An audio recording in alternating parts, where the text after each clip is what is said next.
Thank you. Thanks a lot, Vasanthi. Thank you so much for that kind introduction. And welcome. Good afternoon, everybody, for day two at the G20 DIS Summit. My name is Kazim. I'm the moderator for this discussion.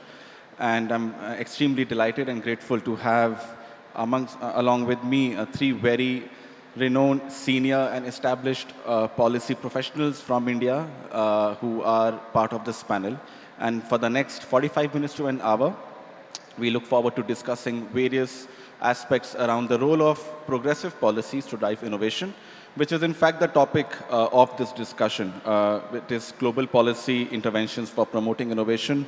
Would like to welcome Mr. Ashutosh Chadha, Group Policy Head for Microsoft. Mr. Chadha, thank you so much for joining us. Yolan, who's leading the cloud policy at Google. Yolan, thank you so much for joining us. And of course, Mr. Ashwini Rana, who now leads public policy at Zupi. And I also must add that all three of them have led public policies for various companies and institutions in the past as well. And they've been at the helm of leading policies for quite some time. So look forward to an engaging discussion with all of them. I'd like to start, first of all, with Yolan. And Yolan, been sort of looking at certain ideas to sort of go through the panel. As the topic of the panel is global policy interventions for innovation.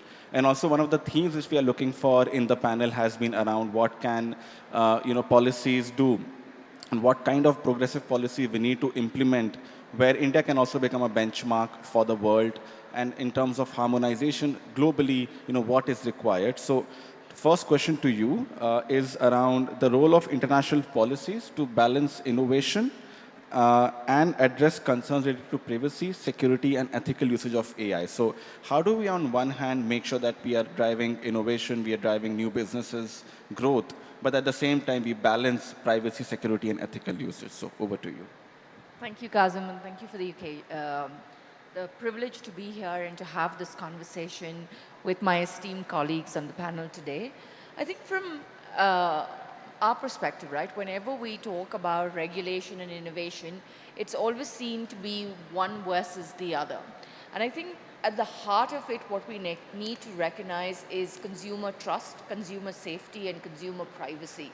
And that is fundamental that for every business to succeed, irrespective of the size of the business, the consumer needs to be at the heart of the business. So there is a responsibility for startups to incorporate and have a compliance bent of mind when they're developing startups. And there is effective technology that will enable them to be compliant. When you look at using cloud, for instance, there are tools today that will help them be compliant, not as a moment in time, but through the entire life cycle. On the other hand, you do have regulation, and it's very important that regulation doesn't act as a border and doesn't prevent the growth and flow of ideas and innovation across multiple countries. And therefore, it is important, and that's what we've seen even in the shift of regulatory development in country, is the movement away from prescriptive-based regulation to principle-based regulation. And it is important because the speed and pace with which technology grows, is it for it to be iterative, it is for it to be responsive, it is important for it to be collaborative in that perspective. You have to have regulation focused on the outcomes, and the outcome is protecting the consumer at the end of the day. And keeping that focus through the process is important.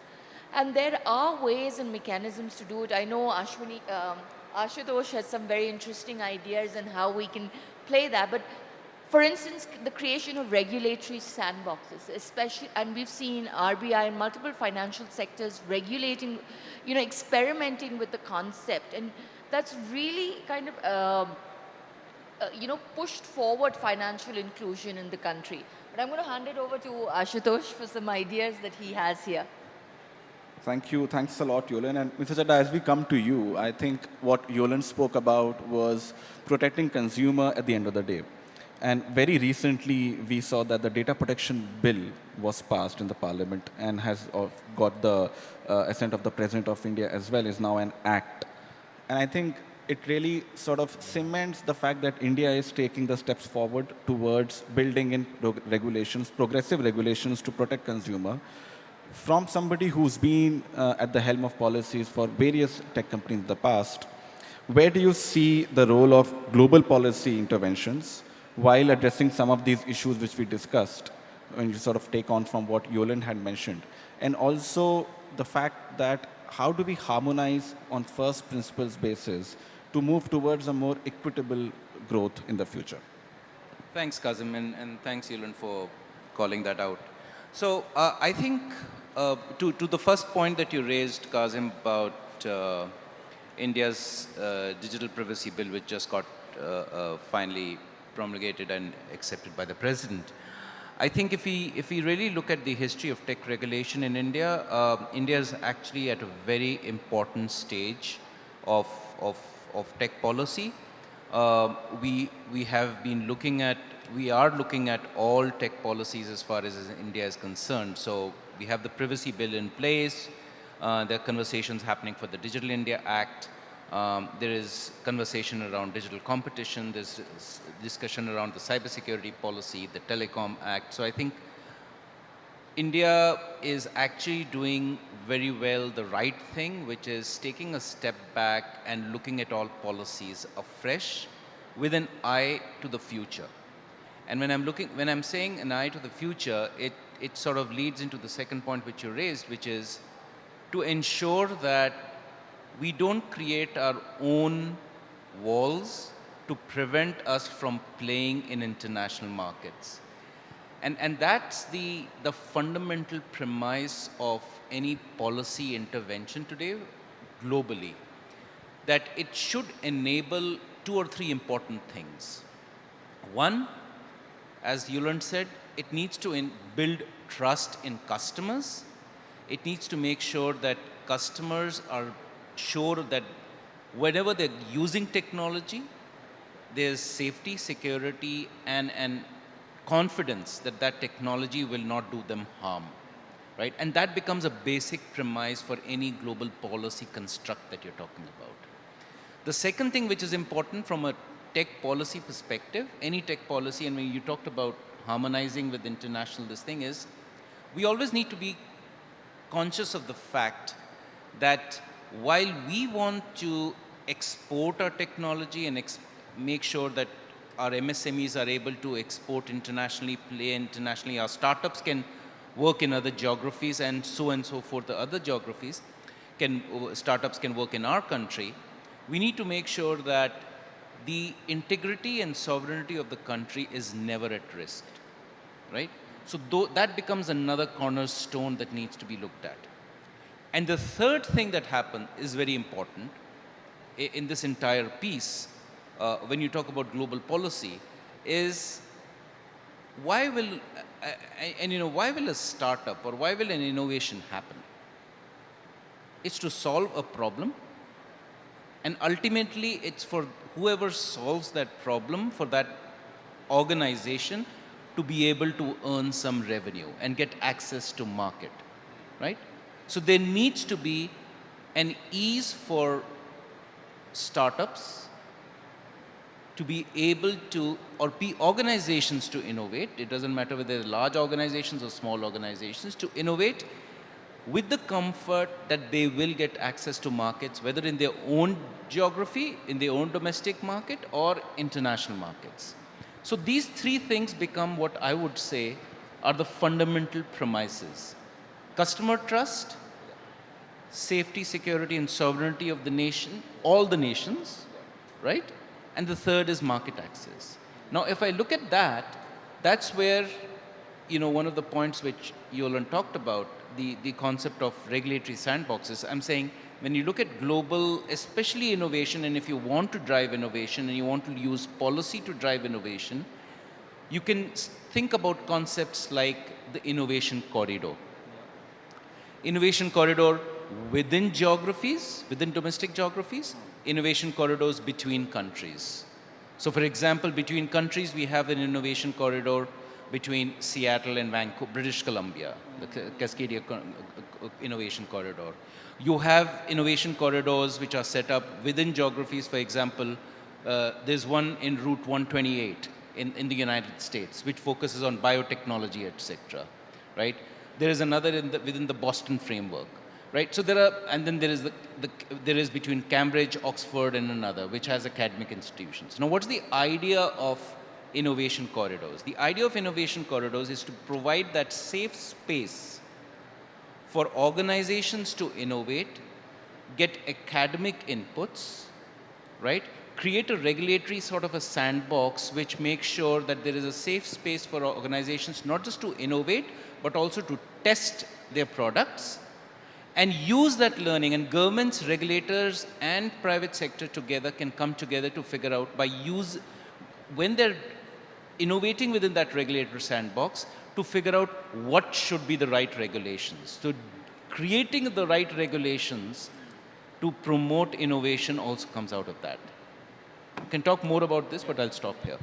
I'll come back to you on that, Mr. Chadha. In fact, would love to know more about the innovation corridor and I think some of the points which also Yolan spoke about. I think what couple of themes which are emerging from this discussion is around regulatory sandbox, the fact that we need to allow industries and startups to be able to innovate and to be able to test and fail and realize, okay, if this doesn't work, that works, without being hindered by very strict regulations. But at the same time, I think it's equally important or more important to ensure that trust, consumer trust, safety, and also sovereignty of the country is ensured and maintained, and there's no hindrance over there. Mr. Nana, I want to come to you, and you've been like others here. You've been at the helm of leading public policy in the past as well. You work with Meta, you work with Airtel, so you've seen the telecom industry very closely. Then you worked in the social media, intermediate liability space. Now you're heading public policy for Zupi, which is one of the leading online gaming platforms, skill-based games platforms in the country. What has been your experience in the last couple of decades and more with respect to the policies that have been introduced and implemented, the landscape, the evolving landscape of tech regulations in the last couple of decades, and just generally the rise of startups? And you yourself had worked with big companies, and now you're working with one of the best startups in the country. So you sort of really appreciate the fact that startups are the future. But what has been your experience? How do you see this journey in the next 5 to 10 years? And for Indians to be able to export their products out, to be able to access global markets, what is it that we need to do within the country in order to foster that spirit? Thank you, Kazim. Also good to have Ashutosh and Yoland on the dais.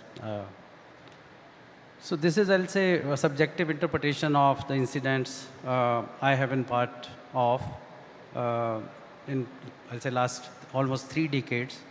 So we were the first beneficiaries of liberalization in India. Telecom, so I joined telecom in early 90s, and we went through all ups, downs, and then I joined Facebook, and now with the startup space. So one commonality which I can see if I connect dot in reverse order, looking at from, I'll say, utilitarian lens of present. What is valuable in present? So as a country, we take lots of pride in this DPI, where it is mobile identity, digital identity of Aadhaar, and coupled with UPI, which is something we are so proud of as industry, as government, as citizen, that we are thinking that we have created something innovative which will be useful for at least global south.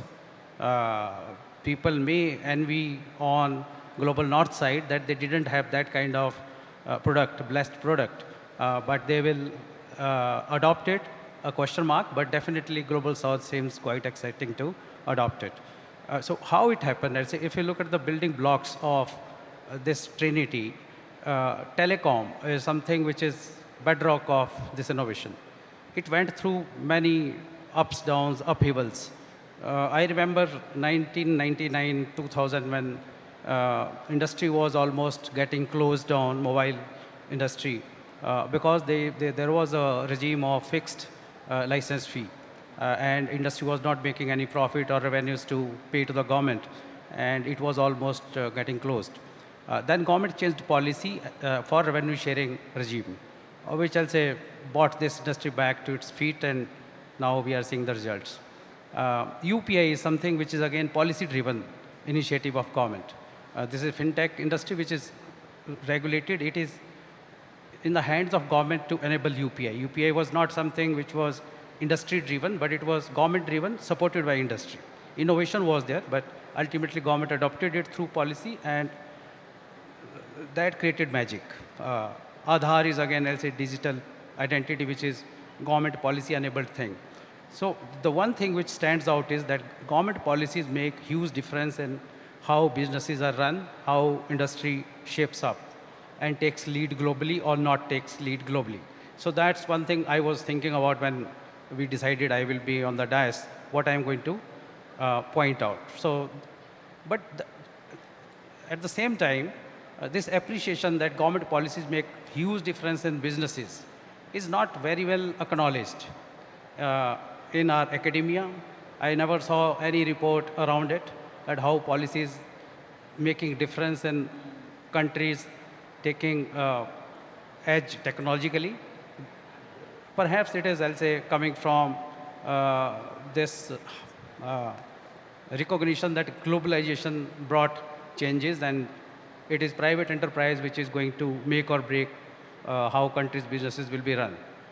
Somehow we undermine this policy intervention or the power of policy making, enabling business, enabling or disabling cutting edge technologies coupled with business opportunities.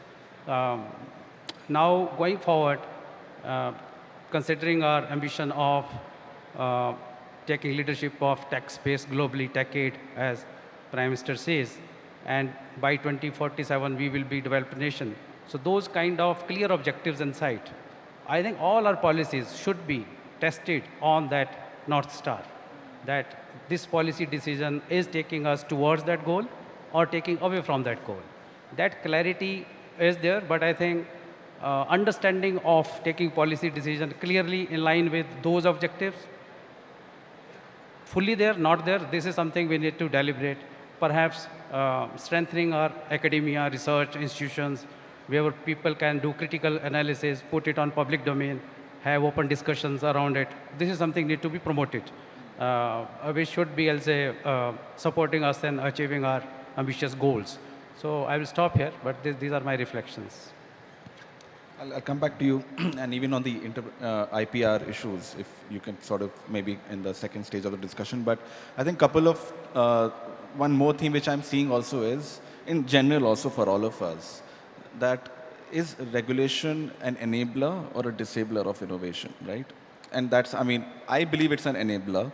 And historically, for example, the Electricity Act, for example, you know, it led to the rise of, I mean, the sort of growth of electricity sector.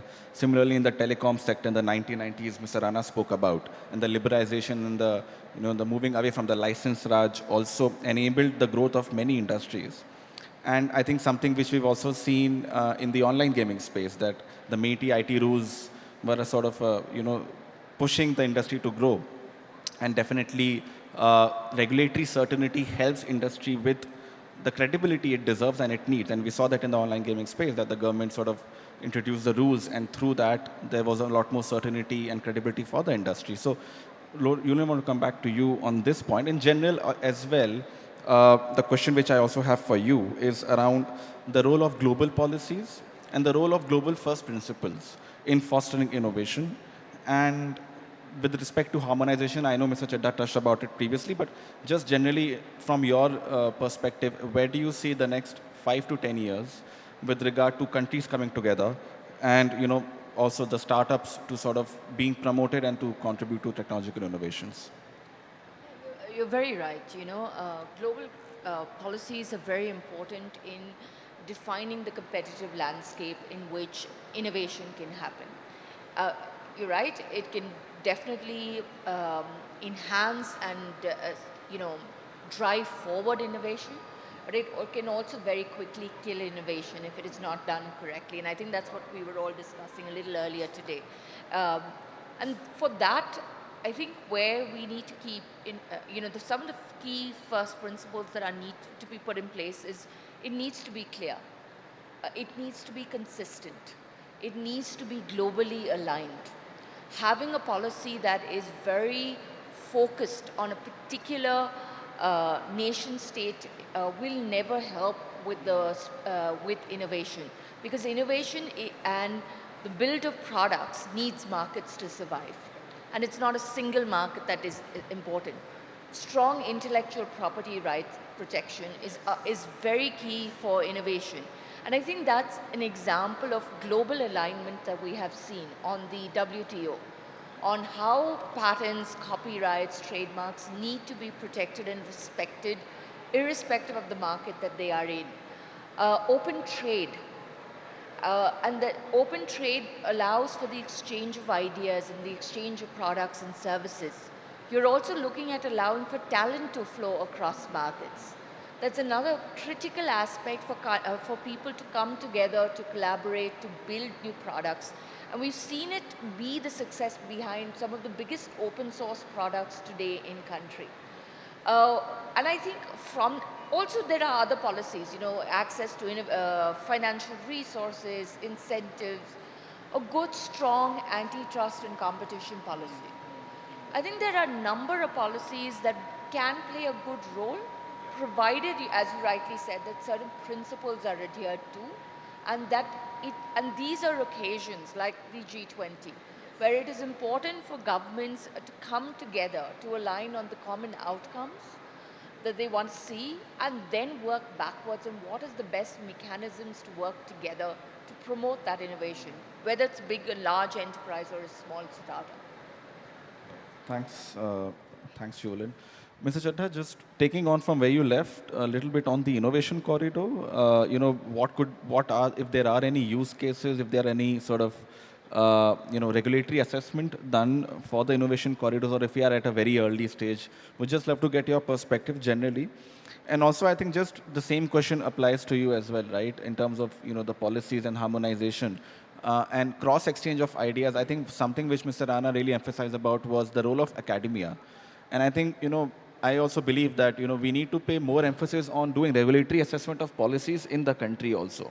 Okay, what is working, what is not working, what can be changed, and how can different stakeholders and different actors, such as the industry, civil society, the government, of course, and the academia come together to foster that collaboration.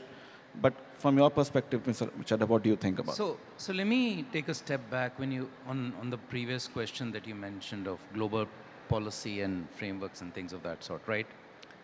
And can it foster innovation, or can it destabilize that, right? I think we need to get back to what one would really say first principles, right? If we had a regulatory authority some 2,500 years ago, right, we would still not be using fire.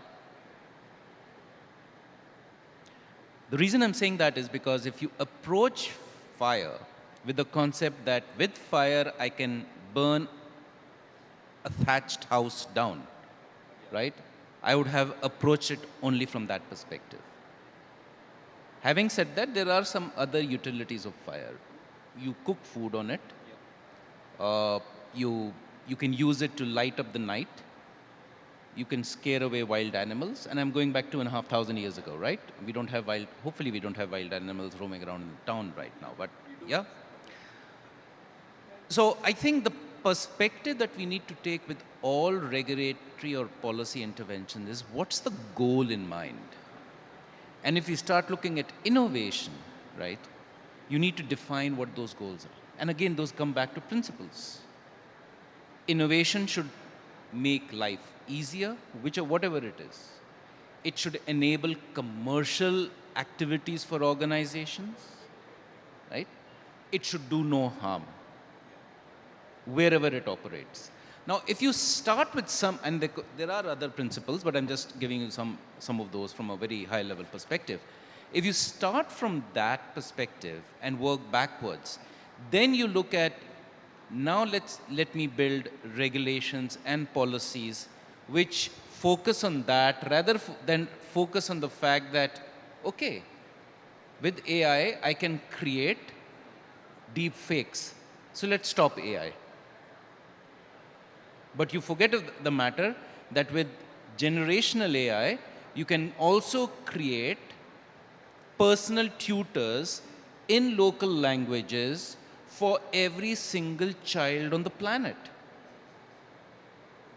Now imagine a kid who misses his or her class at school or because she's ill for a week and wants to, and what happened in the past week was, let's say, something called thermodynamics, and she wants to learn that. The teacher will not have time, teachers are overworked. She can actually use generational AI in her own language to learn it one after the other after the other. I, as a parent, can actually ask generational AI to explain thermodynamics to me so that I can explain it to my child. Right? So there are massive use cases. But if I look at the fact that generational AI can also create deep fakes, sure, I'll shut it down. So the point is, when we start looking at, and that's where I'm coming now to the innovation corridor. Innovation corridors are to be set up for that perspective only. That let's bring the best of two countries together. Let's bring the best of two geographies together. Right? So if, for example, you have innovative scientists or innovative kids sitting in Bangalore, and you have agriculture, one of the mainstay in, let's say, Punjab, how can we bring, and the previous section was about agri-tech, how can we bring innovators from Bangalore and Punjab together to figure out how do we solve agriculture issues? Increase the crop per yield. Yeah. Crop per yield, per hectare yield, stop using chemical fertilizers, when to sow, when to sell, and all of that stuff. There's a whole lot of stuff that you can do and make sure it gets into the farmer's hands instantly. Right? That's what an innovation corridor can do. You can pick up a problem from a particular place, have innovators in other areas, get academia involved, and build that out. Right? And in the process, you can create, as Yuland also said, regulatory sandboxes or sandboxes where you provide a safe space to experiment.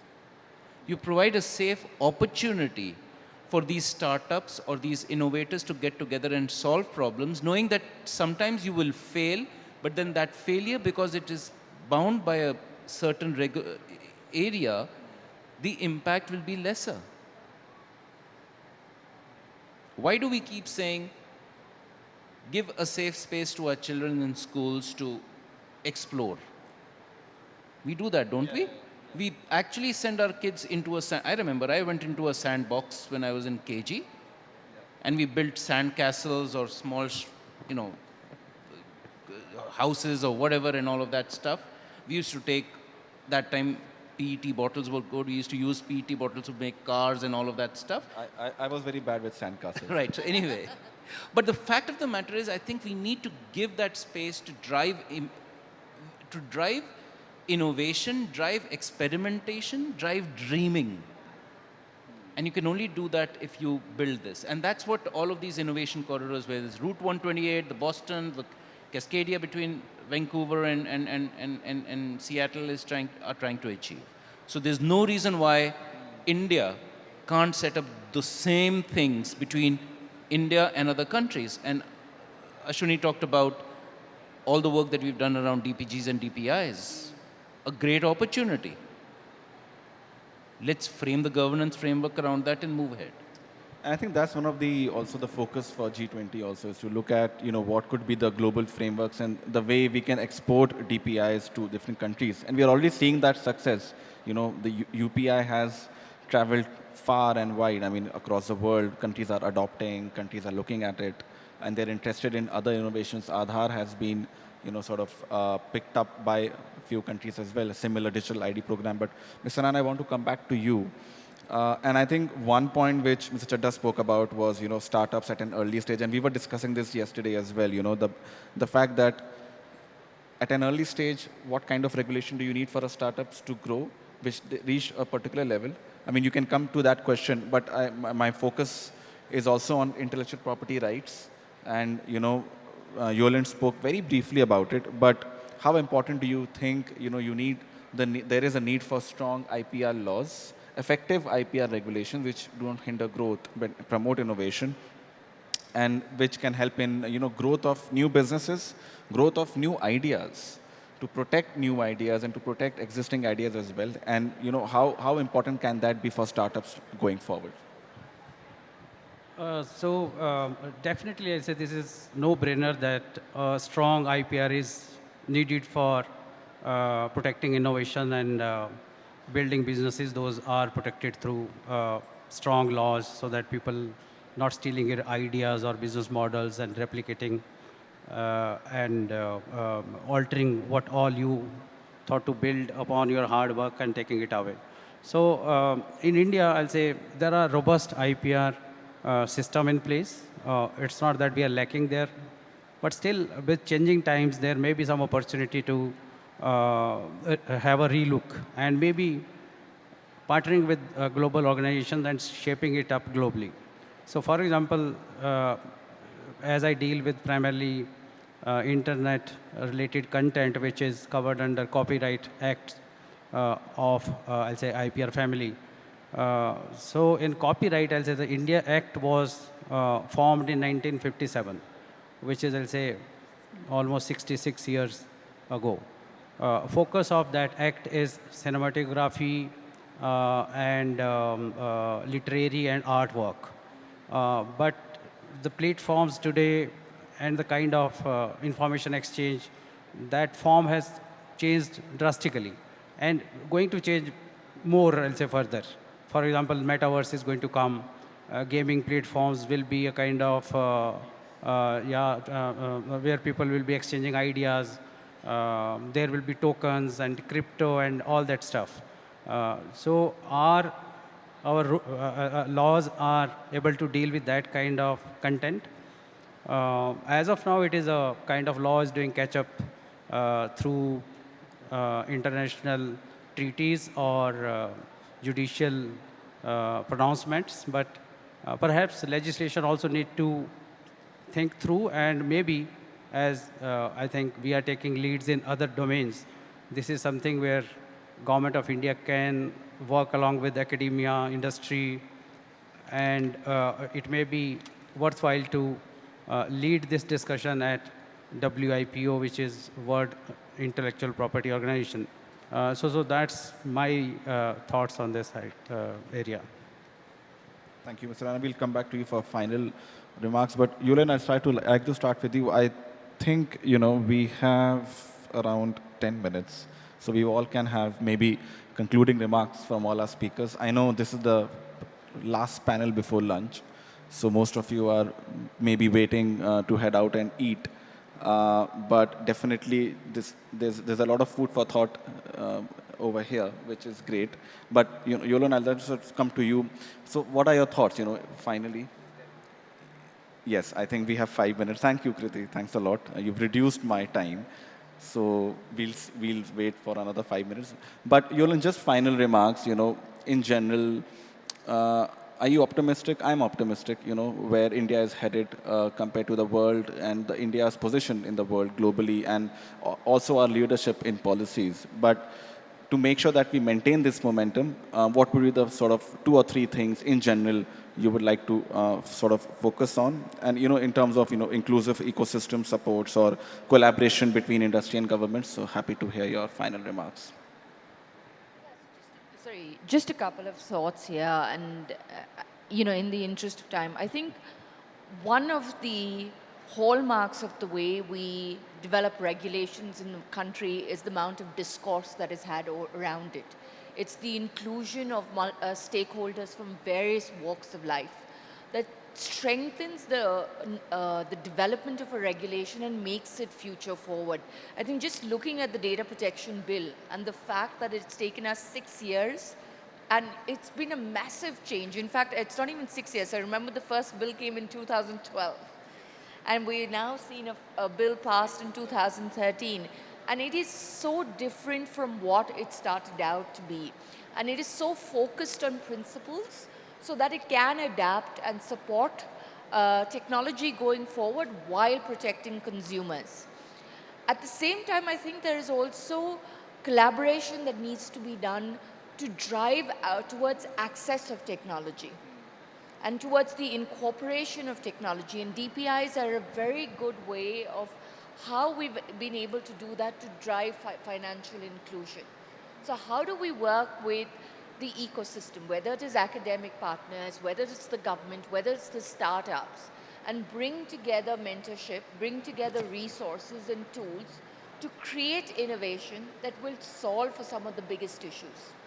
So discourse, good healthy debate, and strong collaborations, I think, are great indications of where we are going forward. And we have set the benchmark for it. Like Ashutosh mentioned, we've got the Telco Bill, we've got the Digital India Act.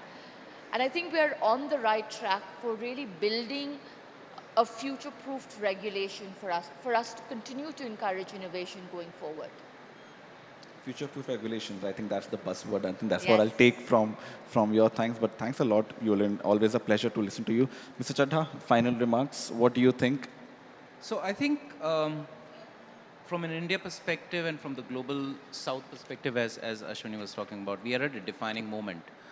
Coming out of COVID, the world has seen what India has been able to achieve at the speed and scale at which we've been able to leverage our DPIs to drive inclusive economic growth, as well as make sure people survive through COVID, right? And I'm really literally saying survive through COVID, right? I think there is a learning that we've got to take from there. And that learning is that if we keep our sight at the end of the goal and the person at the center of the universe and build around that, there is an opportunity for us to create great solutions, not just in India, but globally, right? And because the world is looking towards India, it's our opportune time to actually put a stake in the ground. And the way we've built the Indian Solar Alliance, there's no reason why we can't build global codes of conduct around artificial intelligence, emerging technology, and how that can help, right? That's important. The second important thing is, I agree with all that Yulin said, but I think it's also important for us to understand that the industry can't do this alone. We need the government to help build frameworks, and we need the industry, government, civil society, academia to all chip in building those frameworks, right? That becomes the second other thing that I would say. And the last point that I'd like to say is that while we keep the person at the center of the whole, at the center of all innovation and the ultimate recipient, and we look at all of society approach to build regulations, we have to be very conscious of one fact. There are always going to be bad actors. Cybersecurity, it has to remain a bedrock across all of this. Safety, security, and sovereignty concerns need to be taken into vision. That's what I would say. Thank you so much, Mr. Chadha. And Mr. Rana, final remarks, and then we'll sum it up. So I agree completely with my co-panelists. Future is bright. India is an idea whose time has come, no doubt about it. But at the same time, I'll say responsibility is so high on the government as well as on the industry. So we need to understand each other's constraints and the potential, which is, I'll say, where ultimately everything is dependent on that, understanding each other's potential and constraints or priorities. A kind of hand holding for startup ecosystem is there in India. There's no doubt about it. And capacity building is also happening at fast pace. But we haven't yet reached at a position where we can claim that we are leading tech policy or tech innovation at global scale.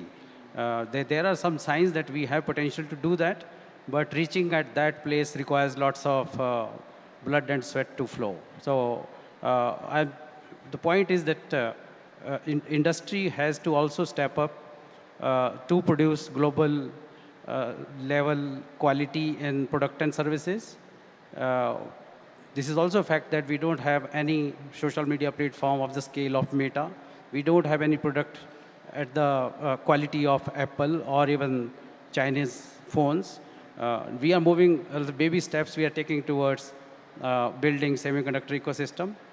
But the kind of resolve government has shown and the potential Indians in general have, and the kind of academia institutions we have and potential for them also to step up and grow is something where I'll say hopes are ultimately settled in India.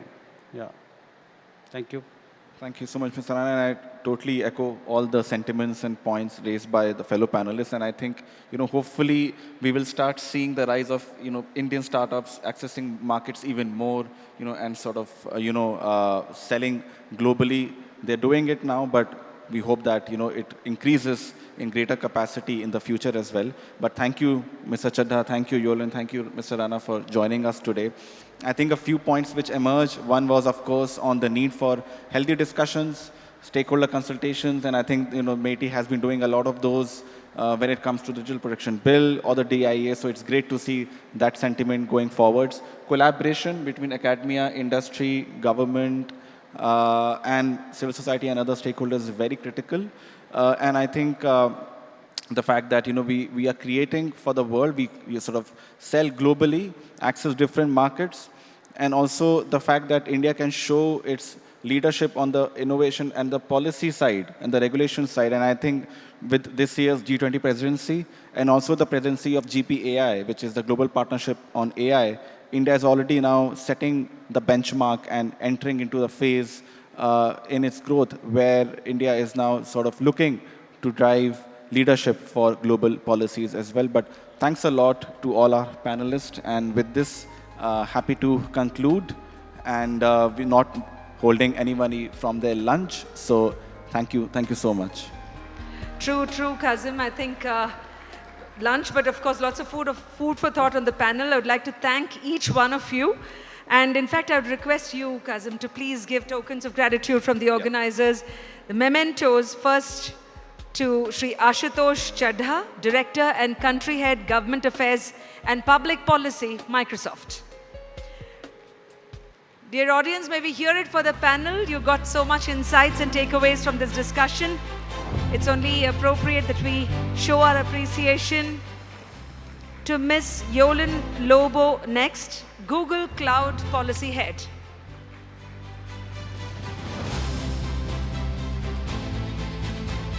Thank you so much, Ms. Yolan. To Ashwini Rana, Policy Head, Zupi.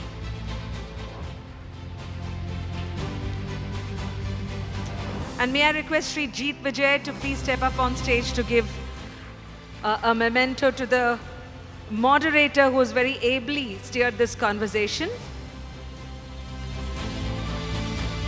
If I can request Mr. Suryakant to please do the honors to give a memento to Mr. Kazim Rizvi, founder, The Dialogue.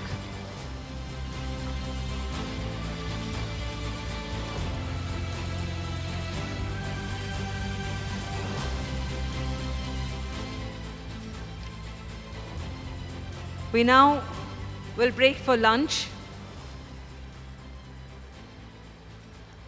and we'll reconvene at 2:15. Meanwhile, we have this panel that has given us much to think about. We would once again like to thank all the panelists for being here at the G20 DIA Summit along with us. Meanwhile, we have a video ready for you. I would request members of the console to please play that for us first. Ladies and gentlemen, distinguished participants, I'm honored to speak to you today as an industrialist and as the co-founder of several medical device companies in the vibrant nation of Israel. Among the companies in our MedTech hub, which specializes in interventional cardiology, are one, Medinol, a stent company tasked with the mission of opening blocked arteries in the heart. I'm deeply proud that our innovative technology has saved millions of hearts and lives. Second one to mention is Microtech, which specializes in miniature chronic sensors. The third one is Valve Medical, which specializes in heart valves. Our journey in the world of entrepreneurship has been fueled by a unique ecosystem that has put us in the forefront of innovation in the life science sector. Today, I would like to shed light on what has made the Israeli entrepreneurial landscape so successful. In my view, there are several key factors at play. First, culture of innovation. Innovation is ingrained in our national DNA. From a young age, we are encouraged to question, challenge norms, and think outside the box. This mindset, along with a risk-tolerance approach, arising in part from the survival challenges of the State of Israel, create a fertile ground for groundbreaking ideas to flourish. Second is the national service. Israel national service fosters leadership, discipline, and sense of responsibility from an early age. Many of the skills acquired during the national service are highly transferable to the industry and business worlds, leading to a pool of well-rounded and resourceful entrepreneurship. Third, academic excellence. Israel, world-renowned universities produce top-tier talent across various fields. Israel's commitment to excellence in education, driven in part by Jewish traditions, has fostered a culture of constant learning and adaptation. In this life science sector in particular, where we operate, the Israel success story is clearly exceptional. A crucial factor in the life science success story is the symbiotic relationship between academia and the industry. The exchange of ideas and expertise between universities and startups creates an interactive feedback loop that accelerates innovation, bridging the gap between research and real-world applications. Openness and willingness to adopt new technologies have also been instrumental in our success. Nevertheless, as we celebrate our achievement in today's environment in particular, we must remain aware of the importance of safeguarding the above factors to foster our innovative thinking, ensure that our ecosystem continues to flourish and thrive. Thank you, and let us continue to work together towards a future of endless possibilities. Thank you. Thank you, Dr. Judith Richter. The person who we just heard, ladies and gentlemen, is an accomplished entrepreneur and among Israel's most distinguished business leaders. She co-founded Medinol, a global medical device company that acquired a significant international position in the interventional cardiology and stenting industry. Dr. Judith is a co-founder of Medcon as well, having served as a member of the executive committee of the Hebrew University in Jerusalem for 10 years. She was awarded the Ramni Kuno Prize in Economics by the Tel Aviv University. As we could hear her, one can imagine, engaged in a variety of NGO activities and is also sponsoring the Richter Quartet of the Israeli Philharmonic Orchestra. She's a graduate of the Hebrew University and holds a PhD from Boston University as well. We would like to thank Dr. Judith Richter for her address at this G20 DIA Summit. And with that, we will reconvene at 2:15. It's me, Vasanthi, signing off. Thank you.